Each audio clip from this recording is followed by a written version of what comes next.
some point I was paid by the Israeli government, by the US government, by the Palestinian Authority, and by Hamas organization. I was working for all those guys at the same time. So today, if I speak with the authority of experience. It's not from the books. It's not a second-hand knowledge that I got from somebody. I don't represent government or politicians. I represent myself. I am an individual. I am not an organization. And I don't like to take sides, because I don't belong to nations. I don't belong to the crowd. I have transcended this long time ago. But the Jewish nation is dear to me. And when I see nations unifying against the Jewish people, it hurts me.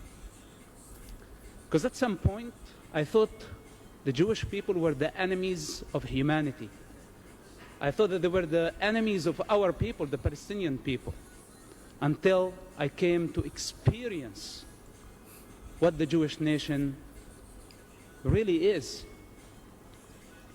through intelligence service, through witnessing the true democratic model in an ocean of darkness, the only light in the Middle East. And I wonder, people here in the free world who think that they are free, unifying against Israel, attacking Israel, isolating Israel, boycotting Israel, BDS and all this hypocrisy. Of course, hypocrisy coming together with political correctness, because it's the same. Two faces for the same coin. In the Muslim society, I witnessed a woman who sent 5 of her children to die in suicide bombing attacks, one after another. She would put the explosive belt on them and bless them and say, "Go kill the Jews," to gain respect in her society. This is hypocrisy. My father disowned me because he's a hypocrite. On a personal level, he's a loving father. But when he puts the Hamas mask that he cannot exist without, he's a monster, he's something else. And this is the problem with that society conditioning.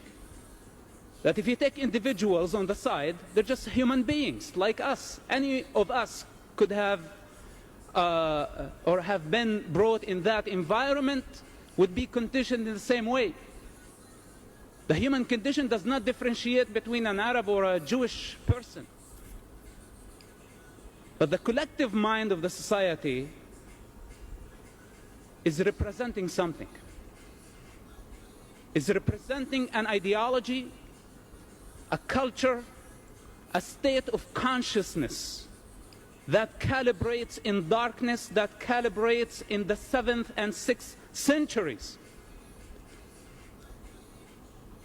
ruled by tribal lust for power. It have not changed, or it has not changed. Muhammad, and I know that I've been told by people here not to say this, so it does not look like the Jews are going against the Muslims, but we cannot fool ourselves. There is an Islamic problem. Al-Qaeda, Hamas, Hezbollah, Islamic Jihad, ISIS, Boko Haram, all of them are killing by the name of Allah. They're not killing by the name of Jesus. They're not killing by the name of Jehovah. They're not killing by the name of Mahavira or the Buddha or Lao Tzu. They're killing by the name of Allah. There is an Islamic problem, and I think humanity needs to stand against this danger, because this danger is not only against the state of Israel. This danger, thank you. This danger is against the evolvement of mankind.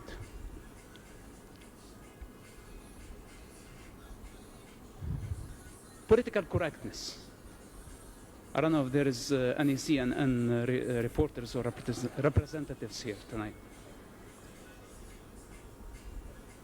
You know, political correctness, when my friend invited me to his wedding and he asked me to wear a tuxedo, and I thought it was a Speedo for a second. There is a big difference, right? That would have been politically incorrect. But when it comes to matters, universal issues, when we see waves of violence and darkness taking over and spreading, and we choose to stick our head in the sand with the name of political correctness, the truth is that we are afraid. And we are trying not to provoke them more. We are trying not to create a religious war. But there has been a religious war, whether you like it or not. The better way is to face it, to grow up, and face it with courage. This is what I say. The problem is not in the individual. We are not against the Muslim people. I cannot be against my mother and my father and my people. They're just people. And there are idiots everywhere in every nation. But I'm talking about the collective consciousness of nations, of regions, and the cosmic consciousness of all humanity. The Muslim people have a problem, and their problem is in their belief system. They have to face it, and we need to encourage them to fight the good fight, as I did. If I was able, you know, I had privileges as the son of a top Hamas leader. I had something to lose. But the average Muslim person don't have lots of things to lose. They're already living in darkness and misery. If they leave it, it's better for them. When I left, I did not leave misery. I left privilege. I left position. I was paid. I was protected. Everybody wanted me to stay wearing the mask. I am a living example and a challenge, and I will continue to be, to every individual who lives in the Muslim world, that this is the time to grow up, to destroy the walls, and to transcend the conditioning of the society.